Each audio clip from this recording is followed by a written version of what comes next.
Hey, what's going on? Welcome to the Doug Show. My name's Doug Cunnington, and in this episode, we get an update from Christy for March 2022. So we haven't caught up in a little while, and we're actually meeting a little bit late, which is totally fine. But I don't even know the numbers or anything that's going on, and we have some things to go over for today. So, Christy, first of all, how's it going? What have you been up to? Hey, good to see you. It's coming off of a week of travel to San Diego, actually. And so that's why we're recording a little bit late. And I came home to snow. So Gotcha. typical. And we'll have to catch up later. I think we're going to San Diego Oh, cool. soon. And did you go for like a vacation fun trip? Yep. Awesome. All right. Yeah. So I'll ask you about that later because that won't be interesting for other people so Cool. I've got much. some But thoughts. perfect. We haven't been before. And basically, I was like, oh, I think we're going to go to Hawaii this year, but it's like so expensive to fly Yeah. and to stay there that I was like, we could go to somewhere else and basically do Mhm. everything we could dream Right. of for as much as it cost to just get to Exactly. Hawaii and where we were trying to go. So Oh, anyway, good. Good. I have thoughts. I have places for you to stay. perfect. Okay. So what's been going on with the site? Give us a little bit of an update for March. We could talk about traffic, other metrics and analytics that you typically look at. Sure. So March ended up 5,700 ish. And that makes for the year 15,000 that it's brought in the first 3 months. And then traffic wise, tipped back over 100,000 for the month. So that was good. Ended up at 102,000. And then for expenses, this was kind of the whopper. I had 6,600 in expenses this month. And that brings the year to 11,500. So definitely is slimming my profit margin to do all the new content and things. We can get into that, but that's kind of where the numbers ended up for this month. Got it. And if you happen to remember, how does that compare to March of last year to give us some kind of a benchmark? Sure. And if you March don't of, have that handy, that's okay. I didn't tell you I was going to ask that. you're good. March of last year ended up at 6,000 and 103,000 in traffic. So it's close. With the caveat that about $600 of this time was course sales. So, as far as just ads in Amazon, it's down from last year, and almost all of that is Amazon. Got it. Okay. And that's exactly what I was going to ask. So traffic was down like less than 5% Mhm. compared to a year ago, but the earnings are down more like 10% or Yep. 15 or something like that. Okay. Got it. And as far as the expenses, those are typically much lower. So generally, what were you spending? And then talk about what the expenses were spent on. Sure. So currently I'm in the midst of the big content sprint. And so while I'm not surprised that it is higher, it is also a bit of a bummer to see like, oh, I spent more than I made this month. Mm. So because I haven't done this much of a sprint in such a short period of time, like that hasn't been a factor before. So that's happening. But we were able to put out, it'll be 80 posts that are new by the time we're talking now. So that is a pretty decent amount. The most I've ever done at once was about 85, and that took a couple of months. And that was like way back in the beginning. Got it. So those 80 posts, over what span of time did you publish those? I think it's been, well, since the beginning of the year. So Okay. 80 since the beginning, but most of them have been in the last probably 6 weeks. Okay. So pretty fresh, Mhm. pretty new. And did you happen to check to see how many of those are indexed in Google on the Search Console? Is that something that you check on to see I have when those not. are? Okay. I have not. Yep. And I think typically in the past, like your stuff on your site is indexed pretty quickly. You have a lot of backlinks, you have a lot of traffic, Mhm. and you internally link pretty well. So, of course, I you have do. a sitemap going, right? So Google knows when you publish new stuff. So, And every new post that I do, I mean, it's not like I link it 80 times, but every new post has, an extra section at the bottom where we curate links to other posts internally. And then I also add at least 2 to 3 internal links to any new article that I put out. So everything is linked internally, which is good. okay. And it sounds like, just to confirm, but it sounds like you're not getting any new traffic from those new articles. So how does that, how are you viewing that? Yeah. So, I know that it does take a while with Google. I think where I'm struggling a little bit is just feeling like the site is declining or that I'm only inputting new content in order to maintain what I had. And that's a bit of a harder sell for me when I think about dumping a bunch of money into it.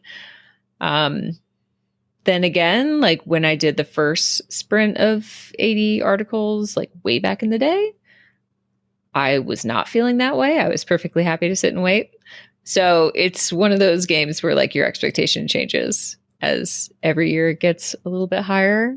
So now I'm in the spot where I'm like, it earned 9K in November. That was nice. Where'd that go? So that's kind of the mindset now. Okay. Well, that said, did you have expectations on how much more traffic you would get by publishing new articles and by when? It's because obviously you're saying your expectations didn't line up. So it sounds like you had something different. I in mean, I mind. had hoped to be by this point in the year, for any reason, I would have hoped to be consistently around like 5K a day in traffic. And I'm maybe like high threes. So yeah, I'm just not seeing the trend lines that I have in the past, which makes me a little nervous. Okay. So you're saying you were expecting to see 5,000 visitors today, but you're seeing about like 35 to 40,000 38 or something. visitors Yeah. per day. All right. And so you were hoping to be at that point, but does that line up with the amount of content that you published and when you published it? Does So that I make wouldn't sense? say, yeah, it does make sense. I wouldn't say that I would expect the new content to all be baked on Google by now. I would have expected, looking back at past traffic and seeing what I earned with the same amount of traffic, that earnings would have been better. Got Just with the amount of content I literally have today. Got So it's a little hard to know, like, maybe the new content is starting to work, but maybe old content is falling off. So it's a little bit hard because, there's like some holes in the bucket and traffic is flowing out, but there's also probably some new traffic flowing in. So, Right. The other piece, you highlighted that your Amazon revenue is going down. So one thing to look at is what is ranking and what is getting traffic. So my hunch is if we looked at the data and the analytics, you would see some of the posts that are product review focused are getting less traffic than they did. And maybe you're actually like getting, traffic to other places and it's shifting around more than we think. And then it's making the revenue go down. So is that something that you look at? You're not big on metrics or looking at data. I know I'm not. I haven't looked at that as much. I would just say in general, it makes me feel better about the fact that I'm doing mostly info content for the new posts. Because if Amazon is not growing, then I'm really glad that I'm not doing several hundred buyer's intent posts. Right. So at least I'm growing this side of the business that I feel like is doing well, which is the ads. If you saw that there were like 10 posts that used to bring in a lot more traffic and probably a lot more money, would you want to, there's no right or wrong answer. I'm just curious with you personally, like, would you want to go back and get more traffic, improve those articles so you could earn more on Amazon? Or are you thinking, hey, I just want to, like, I'm not even going to worry about those. I don't want to look at the rankings. I don't want to look at the data. I just want to, keep it simple and publish informational articles. Yeah. I think, we talked a little bit about this, but the flip side of improving existing content, which I've put on the back burner to do new content, is now something that I'm revisiting and thinking, well, maybe I use some of the writers that I've hired to go back and add FAQs and do that kind of stuff to some of those existing posts. So that maybe at the same time I'm waiting for new articles, I can also be refreshing those in the eyes of Google and maybe recapture some of that. There's also probably some seasonality that we just haven't had enough traffic to notice in the past. So I think that's probably happening as well. But it's just been a good reminder that I don't want all of my eggs in one basket, right? I don't just want to be an Amazon site. I don't just want to be an ad site. Because you never know when one of them's going to go down. So yeah, it's just been a good reminder that when I do new content, like I want to make sure it's mostly info and just a couple of strategic buyers intent posts. Perfect. Yep. And you gave us a couple good jumping off points here. So you published a lot of new content, and I would say at least give, the articles a couple months, and we can look very easily in analytics, see the stuff that you just published, and then see if they're getting more traffic and assess if that's working and pivot from there. But I would say, most of it is less than a month old, you said, or 6 weeks. So a good majority of it, like just published. Sometimes it takes a couple weeks for it to index, even sort of on a faster basis. So it could take a little while. I would make an assessment until you give it more time. It's really tough because the lagging indicators are, well, of course, they're lagging. So it takes a little while. The jumping off point is you talked about one of the other pieces of work that you're looking at and potentially shifting. So that improving existing content, which you haven't done a ton of in the past. And how much are you looking at doing in the near future? Yep. So ideally, my goal would be to touch 100 pieces of existing content. Some of them may not need that much. It may just be adding an additional product or kind of fleshing out pros and cons of things, adding a couple FAQs that, have internal links to other posts.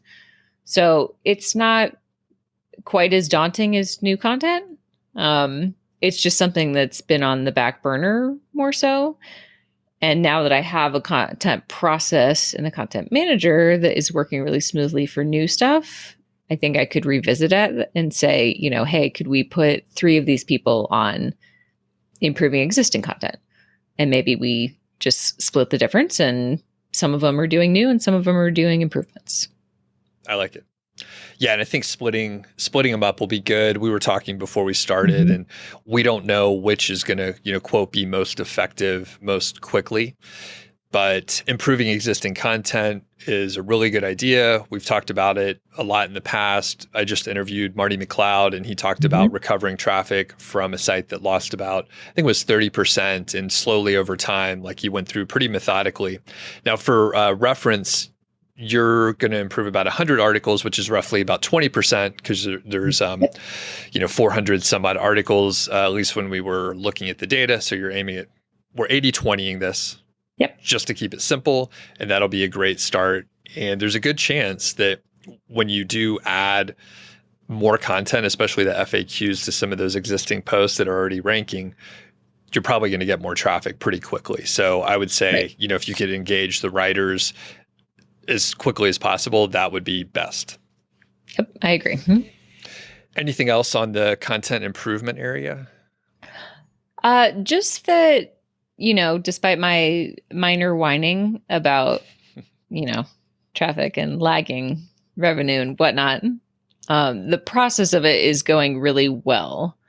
So I do want to call that out. Like, that took a fair amount of time to kind of set up and train someone to be a content manager and get 12 writers hired and, do trial posts for everyone and all that kind of stuff.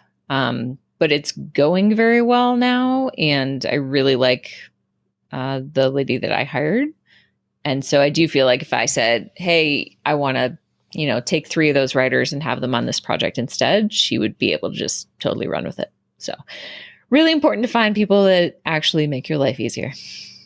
That's awesome. And remind us, how much do you pay your content manager, editor person? So currently, I had planned on about 100 hours worth of work and 5,000. We've already gotten that far. So now I'm planning on, more than that. I don't know how much that's going to be, but I may just lower the number of new articles that I wanted to do. And yeah, because she's worth it to me. She's taking Yeah. a ton off my plate. So $50 an hour. Mhm. Okay. All right. And she used to write for me. That's how I found her. Okay. So you promoted from someone you worked with for a while, Yep. and you always pay. Some people are probably like, we have a wide range of listeners and such. So some people are thinking $50 an hour, that is 10 times more than I would want to pay. But Yep. you're hiring someone who is not only qualified to do the work, but is sort of an expert in the industry area. So that costs more no matter Correct. what. And from Upwork, they lose 20%. So Right. what she takes home is $40 an hour. Gotcha. And so some people are like, that's way too expensive. And then there's other people. And then after taxes, yeah. like, So, it is a US based person, or at least North America or whatever. So, okay. And any tips for people that are thinking about hiring a content manager? Many folks, and I'll put some context with this, a lot of people are thinking, this is the piece where I add the most value. No one else can format a WordPress article the way I can, which that sounds like a dumb sentence. No offense to anyone that says that. I used to think the same thing, but I know there's some resistance to let go because mistakes are going to be made. Just when you let go of control and you end up with more freedom somewhere else, there's going to be little mistakes that happen, but they're probably going to be okay. So any tips for people? Yeah, it is really just allow it to be different than it would have been if you did it. So, to some extent, it goes through my content manager, then it goes through my dad, who edits things for me. So by the time it gets into WordPress without me, 2 people have already seen it who know, the niche that I'm in. So I really tried not to read it right now. I look through it. I do a couple of formatting tweaks. I do a couple of pieces, the internal linking and stuff, because I know what's on the site. And then I try not to read every word and just be like, you know what? It's going to be good enough. Yeah. Once you let go, it feels pretty good. And there's literally, I was just thinking back when I first did this, did the same thing where I hired a content manager. I read the first couple sentences for almost everything at first. And then later on, there were hundreds of articles. I never even, I just skimmed them, the headlines at best. And then one of the sites I have now, I've probably only read 2% of the words on the whole site or something like that. I mean, it's, once you let go, you don't have, it's a piece of your brain that just all right, well, I guess I'm relinquishing some control with other stuff already. Yeah. Well, and I've just noticed that, which a lot of people might be this way too, but I write for a living. I feel like I'm pretty good at it, and I am nowhere near as fast as the people that I've hired. I literally just am not a fast writer comparatively. So to get this much done, this would have taken me all year. Yeah, exactly. I can't do it. And how many writers do you have again? It's about 12 now. 12. Okay. Awesome. Okay. So you're going to improve some content. What'll be very interesting to track the data on that over the next, I would say 3 months or so to see what happens. So you have courses as well. So this was the other jumping off point. This is, last year I steered you into digital courses, selling your own products. Margins are really high, a whole other set of things to learn. There were some rocky points here and there, but you did launch one course, I think in November of last year, and then you've relaunched it here recently. So how did that go? And then you have another course on the horizon. So. Yep. So when we launched, I think we sold 12, and our plan now is to do a quarterly promotion for about a week. and we sold 6 or 7 in March. So we'll do it again in July. Where I get stuck on those is that I'm currently paying $120 a month for Teachable, to get like, the affiliate capability and all that kind of stuff. And at this point, I, wrote the gal who helps me with that stuff and was like, we got to downgrade. Like, I can't be paying $120 a month for courses when we might sell 6. Like, that doesn't even pay for a year of Teachable, So I'm having her look into like, can we go to the $30 a month plan? Like, is that an option? Even if we lose some stuff, if we don't have quizzes, will we survive? We'll probably survive. Right. Okay. I like that. And what was your target for the launch in March? Did you have an idea? I really had no idea. Okay. All I could say is our email list is coming up on 5,000 people. So, yeah, I don't know. I guess I just assumed that it might be more consequential to the overall revenue, like it would have tipped the scales more. And so far, it's kind of like an extra thing every once in a while. But it hasn't been like life-changing for the revenue of the site, I would say. Is there anything that you think that you should be doing with it, or like what's holding you back for selling more courses? Do you have any idea? I don't really have any idea. Like, I have someone who helps me with all the emails. We do the quarterly promotions. Like, she sends out a drip campaign. We do it on social. It's out there on the site all the time.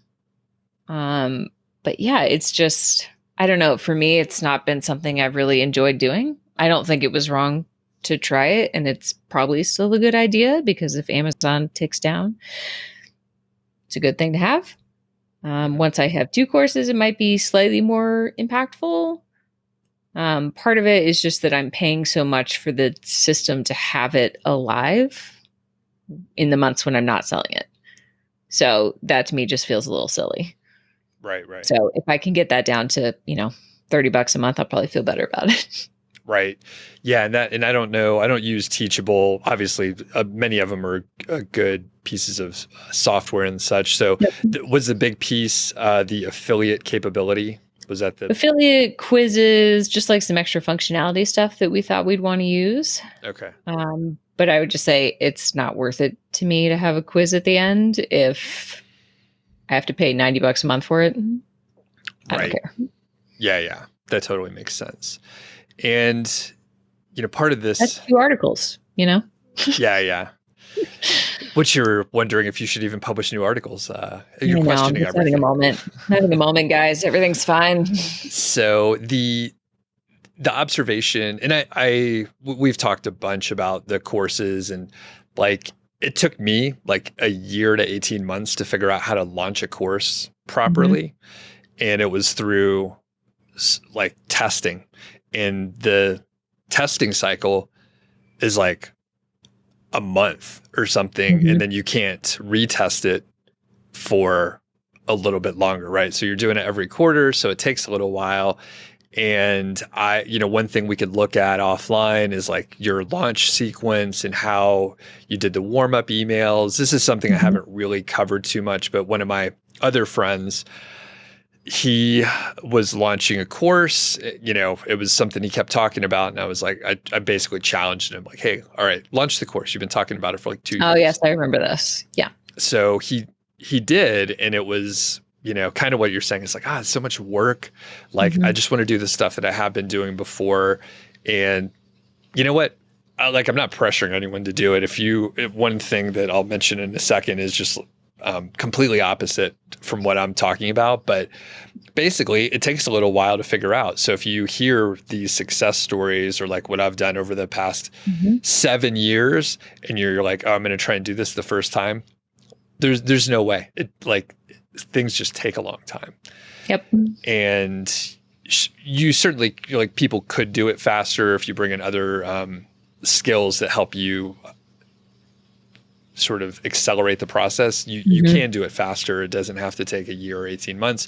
But typically, it's kind of a grind like anything else. So he was trying to figure out how to launch it more effectively. So it's the piece that's really hard to do, and it takes forever to test. Right. And you can watch webinars and people are like, do this, do that, but you never know until you work with your specific audience. And all those examples are cherry picked. So it's like Right. they didn't show you the other 50 people that like did the exact same thing and it didn't work for them. They only show you the good ones. Yeah. So It's made me wonder a little bit if the audience that I've gathered are people that want to be buying anything. right. And if they're not, then okay, I need to do other stuff. Yep. And one of the, so we've done a long series. So people, if you are just catching up, you could go back and listen to like all the episodes last year, some of the ones this year. And, at this point, it probably wouldn't have mattered too much, but I always, and I talked about it so much, like always pre-sell your course. Don't develop it first, because you started yours developing the whole course first. And I think you spent like $2,000 or 25. Probably. So like you're still trying to hit like an ROI positive from like last year for this one segment of the revenue and expenses. And then you have a second course, which you've also put a decent amount of money into, right? So again, you didn't pre-sell it. You're like, I want to have a finished product before I sell it. You're old school, like you wanted to do it that way. So it puts you in a position where you're like, oh, fuck, this is like a waste of money here. Instead of pre-selling it, and you're like, this worked or it didn't work. So any thoughts on it? Yeah, I guess I agree. On the flip side, what makes me think maybe my audience doesn't buy things is that like we also have had the course directory, right? Which is tons of different topics, tons of different courses. Like, and if they're not buying those either, I'm just kind of like, then you're not buying courses. Right? Like I just don't feel like it's not necessarily the topic. It's not necessarily the price point. Like there's stuff in there that we've talked about or emailed about to see if we could get, upticks in specific courses that aren't even ours. Right. And it's like, no, if you're not going to spend $30, then why am I investing in courses? Like I should just go publish other content and put ads on it. Sure. I don't know. It's just like, I don't think it's the topics because they don't buy anything. Right.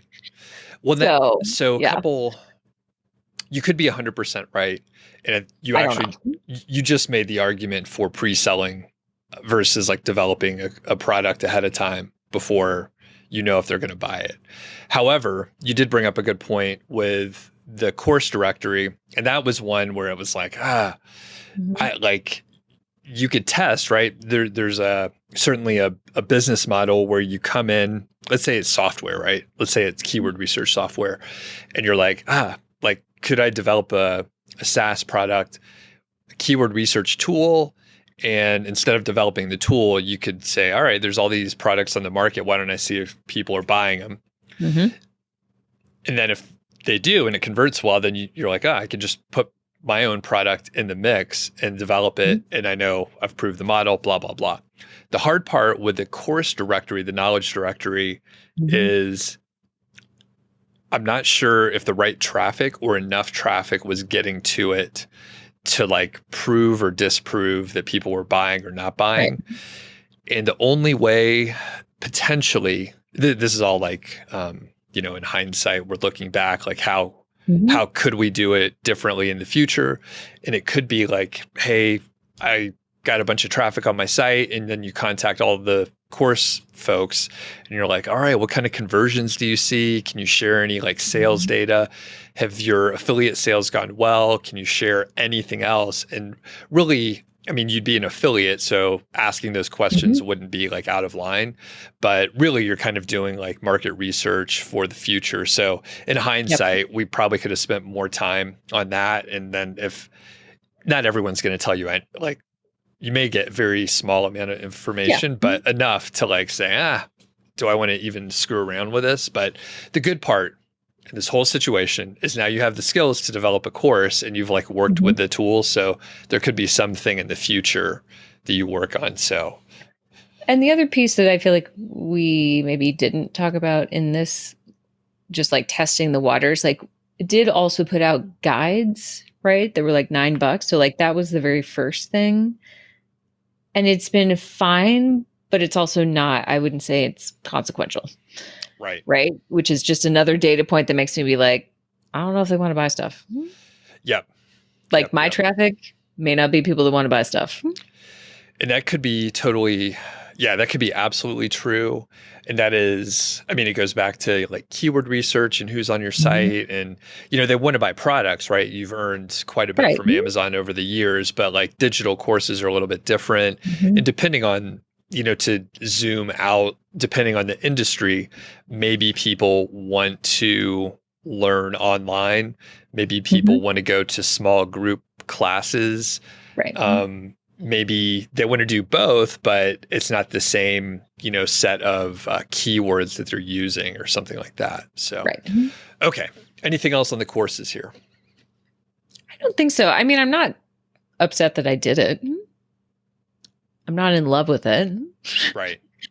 But I think part of that may also just be all of the surrounding things. Like I'm juggling a bunch of other stuff too. And it may just be that learning how to do courses is just another thing that I have to like put on the list, you know? And the list is kind of long. Yeah. So I may not be feeling the love for it that in a different year I would. And just to, before we move on from the courses and talk about the other stuff on your list. So let's say you're just selling maybe like, we'll take the difference, right? You're selling 8 per launch 4 times a year. So that it could be, you know, $3,000-$4,000, which should be much less than what you're paying for the software. Especially by that point, hopefully. Right. So it may not be like a huge area, but it's at least it's another place that you're earning some money, and it's something. I mean, if you're selling a handful, that's probably good. Like that's a start. Like whenever you try to sell something and you only sell like 0 to 2 or so, then you're like, oh, this is clearly not a match. But you've sold like, you know, 18 of them total or something. Like there's something in there, and it could be a tweak or a series of tweaks where you improve it just enough to where you're selling, you know, 15 per launch. Right. You feel pretty good about that. I feel like an abstract number in my mind I would have been happy with is like 20 per launch. Right? Then I would have been like, real. Yep. Okay. And then you throw in a second course that complements it in some way. And then you end up with like, okay, you could do 8 lunches per year between the 2 courses. It pulls in some extra money. And then you're talking like, you know, $15,000-$20,000 or something like that, which is enough to offset, you know, of course, any of the costs, but you're like, this is clearly a good use of time. So, and it's, you know, it's content I can use forever. It's not like it's going away. So whether I sell 4 of them this year or 40 of them next year, like I don't have to redo the content. The thing that I think would probably be the easiest win to make it more appealing would be adding a bunch of video content, which, you know, I'm really just not interested in doing. But there may be a different way to do that, right? Maybe I can hire someone in my niche to do it and be like, here are the 12 topics I need. Make me videos about them. right. That's fine. But that would be a fairly easy thing if I were not doing it, to do it next year and then relaunch it and be like, now it's written content and video content, right? Like a lot of people really want video content and I really don't want to do it. Right. But I understand if that's what they want. Like I do too. I love video content. It's great. You know, I personally don't want to make videos. So maybe you can check with the people that did purchase the course, or maybe if there's a way that you can see who clicked to see the sales page but didn't buy, and maybe like do a little survey and say, hey, if I did add video, what do you think? Of course, it's only as good as like whatever, like surveys don't work that well Hmm. sometimes Right. I when you're like, agree. hey, why didn't you buy? They're like, add video, and then you Why do are it you again, talking and to they're me? like, you didn't buy it. I added the video. You said were gonna Right. buy it, but if you shape the Yep. questions a certain way, you end up getting like an answer that they think Yep. you want to get. So anyway, as we are winding down here, what else are you working on? You are on vacation. You did allude to being pretty busy, and you're like, Mhm. this is I'm burning out here. Yeah. Yeah, I am. I think just burning out a little bit on the goals that I set for myself, which is a constant struggle because they're fake goals. It's not real. It's not a real deadline. It's not real, but to me, I'm like, oh, I'm not doing it. I'd have to be at 115 articles a month to hit yeah, but I would have no life left. I would have no time. Like, that's not worth it. Um, so one of the things that I plan to do is explore another different kind of revenue, which would be putting out like a little media kit, right? And seeing if I sell a couple of things more direct to companies. Whether it's so Mediavine now, which they didn't used to do, allows you to do like direct selling. It used to be against their terms of service and you'd get kicked out and it was a whole thing. Now you can send companies to a special link to yours and they can basically buy into your ad sales through Mediavine. So everybody plays nice. So that's an option. Plus, there's things like sponsored emails, sponsored product posts, etc., which is not an avenue I've gone down, but I think that we have the numbers to probably make it worthwhile to some folks. The other thing I've thought about is offering paid emails to the people that have courses on our directory. And instead of me just for free promoting other people's courses, I might turn that into a paid offer. So if you would like to be featured, then here's the template that we use and here's the content I need from you. And it's, a couple $100 or whatever. So that's something I'm thinking about. A lot of people in my niche do that. So I'm not opposed to that, especially to kind of supplement Amazon right now. So that's something that feels like low hanging fruit. And if it doesn't work, I'm not out really any money either. Mm-hmm. So it just seems kind of easy. Yeah. Okay. Yeah, I like those. Those are pretty easy to test, and then it doesn't necessarily rely on the conversions and stuff like that. Oh, and one other thing that I forgot we were doing until my girl sent it back to me and was like, "This is ready," and I was like, "Oh, I forgot we were doing it." She made like an email drip, like a drip course, like a mini, like a super mini, and it leads to our course topic at the end. So it's like, a mini little email course that people use to get people to subscribe to their lists and all that kind of stuff. So we haven't done one of those before. So that'll be a first and we'll just see how it goes. But that's another kind of low hanging fruit piece, I feel like. So a couple of new things coming. Okay. And it's like you said, it's a mini course that leads to so it's the pre-sales. Like if you were like 5 ways to improve your traffic over, the quarter or whatever. And it's like a 5-day email course and then you're done. Okay. And then it like leads into. Right. Because the topic is related to our course. Okay. So the last like bonus email is like, if you want to continue learning about this, here's a great way. Okay, perfect. Yeah, that's what I do with mine. We probably talked about that. So, yeah, it like gets people primed. Right. So it helps them out. But then the next thing to do would be like engage. Helps them out for free. Yep. But then, Cool. Got it. So yeah, we'll see. All right. And on the goals, I know we are at the end of time here, but on the goals, one thing that I've done, because like you'll set up goals. Actually, I think you're a lot more goal oriented than I am, especially nowadays. But I stopped setting goals because it like basically just keeps driving you forward in like in a way that I wasn't enjoying as much. It was fine for a while, effective in certain ways, but like if you set your goals in a certain way, like you're supposed to, in air quotes, then you fail or you do well. And if you keep, if you keep doing well, then you keep like setting more and more goals. I mean, it's part of life, and it's good to be challenged and all that stuff. But then the other is you fail and then you feel really bad. And what happens probably is if you're really good at achieving the goals, you feel a little good for a minute, and then you're like, all right, next thing.